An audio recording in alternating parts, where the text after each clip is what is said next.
BJP ने बहुत बड़ी गलती कर दी है और वहीं पर कांग्रेस का फायदा ही फायदा है। जी हां, दरअसल रविवार को एनसीपी में फूट पड़ गई है। बहुत से लोग इस पर लहालोट भी हुए और वहीं पर बहुत से लोग लोकतंत्र के इस सर्वनाश पर तालियां बजा रहे थे, खुशियां मना रहे थे। और वहीं पर बहुत से बुद्धिजीवी ऐसे थे जो इस पर दुख जता रहे थे, जो इस पर अफसोस कर रहे थे। वहीं पर कई लोग ऐसे थे जो इसे चाणक्य की नीति बता रहे थे और वहीं पर कई लोग ऐसे थे जो इसे मास्टर स्ट्रोक बता रहे थे। एनसीपी यानी कि शरद पवार की पार्टी टूट गई है। कयास तो काफी दिनों से लगाया जा रहा था, लेकिन अब जाकर के वो मामला सामने आ गया है और इसमें कांग्रेस का बहुत बड़ा फायदा हुआ है। इन सब में बीजेपी के हाथ कुछ भी नहीं लगा है, क्योंकि बीजेपी की सरकार तो पहले से ही महाराष्ट्र में एकनाथ शिंदे के साथ में चल रही थी और उसके बाद अब भी सरकार बीजेपी की ही चल रही है। लेकिन इन सब के बीच में कांग्रेस का जबरदस्त फायदा जरूर हो गया है। तो कांग्रेस का फायदा कैसे हुआ है, चलिए हम आपको बताते हैं। आपको याद होगा कि जब इससे पहले महाराष्ट्र विधानसभा चुनाव हुए थे तो पूरे महाराष्ट्र में कांग्रेस चौथे नंबर की पार्टी बन करके आई थी। जी हां, चौथे नंबर की पार्टी बन करके आई थी। इससे पहले शिवसेना तोड़ी गई और उसके बाद में अब एनसीपी यानी कि शरद पवार की पार्टी तोड़ी गई है। यानी कि पूरी तरह से महाविकास आघाड़ी को छिन्न भिन्न कर दिया गया है।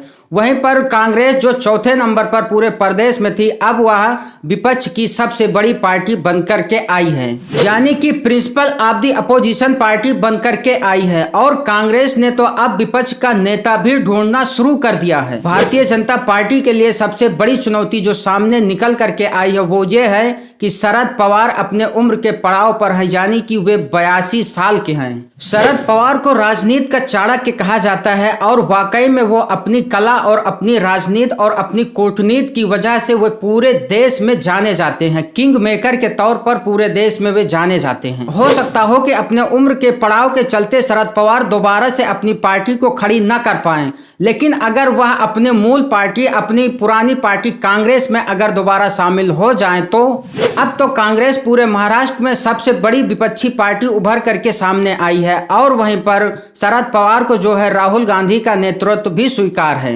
इससे पहले जब राहुल गांधी ने भारत जोड़ो यात्रा निकाली थी तो उसमें बहुत सारे एनसीपी के नेता भी शामिल हुए थे। ये सब दृश्य आप लोगों ने तो देखा ही होगा। और वहीं पर खबर अब यह है कि कांग्रेस ने 4 जुलाई को विधायक दल की बैठक बुलाई है और विपक्ष नेता पर मंथन होगा। आपको बता दें कि पूरे महाराष्ट्र में विधानसभा की 228 सीटें हैं और वहीं पर विपक्षी नेता को चुनने के लिए किसी भी पार्टी को 29 विधायकों की जरूरत होती है, जबकि कांग्रेस के पास महाराष्ट्र में 45 विधायक हैं। और वहीं पर कांग्रेस अपना प्रतिपक्ष नेता यानी कि विपक्ष का नेता अगर बनाता है तो आपको पता है कि विपक्ष का नेता जो होता है वो कैबिनेट मंत्री का दर्जा रखता है। कांग्रेस एक बार फिर से महाराष्ट्र की सरजमीन पर अपना झंडा बुलंद करेगी। कांग्रेस एक बार फिर से महाराष्ट्र की सरजमीन पर अपना झंडा लहराएगी। और एनसीपी में दावा किया जा रहा है कि एनसीपी के 30 विधायक अजीत पवार के साथ बीजेपी में शामिल हो गए हैं, जबकि एनसीपी के पास 53 विधायक थे। अगर 53 से 30 को हटा दिया जाए तो मात्र 23 विधायक ही रह जाते हैं, जबकि शिवसेना के पास मात्र 16 विधायक हैं और कांग्रेस के पास 45 विधायक।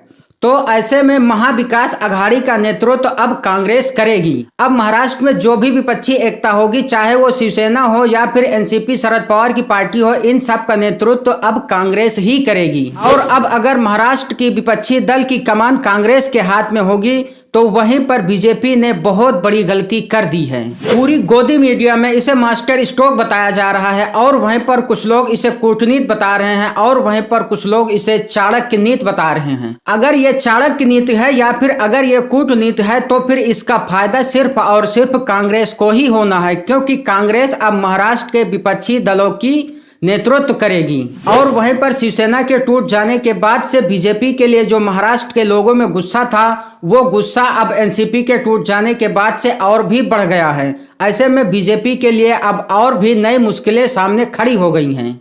इसमें नुकसान शरद पवार का हुआ है और इससे पहले इसमें नुकसान उद्धव ठाकरे का हुआ था। इसमें कांग्रेस का कहीं भी नुकसान नहीं हुआ है। जाने अनजाने में भारतीय जनता पार्टी ने बहुत बड़ी गलती कर दी है और जिसका फायदा सीधा कांग्रेस को होने वाला है। कांग्रेस एक बार फिर से महाराष्ट्र की सरजमीन पर अपना गौरव पा सकती है। क्योंकि कांग्रेस के ही नेतृत्व में एक बार फिर से महाविकास आघाड़ी आगे बढ़ेगी। इससे कांग्रेस को फायदा होगा या फिर बीजेपी को फायदा होगा, कमेंट बॉक्स में जरूर लिख दीजिएगा। हमसे जुड़ने के लिए बहुत बहुत शुक्रिया। जय हिंद, जय भारत।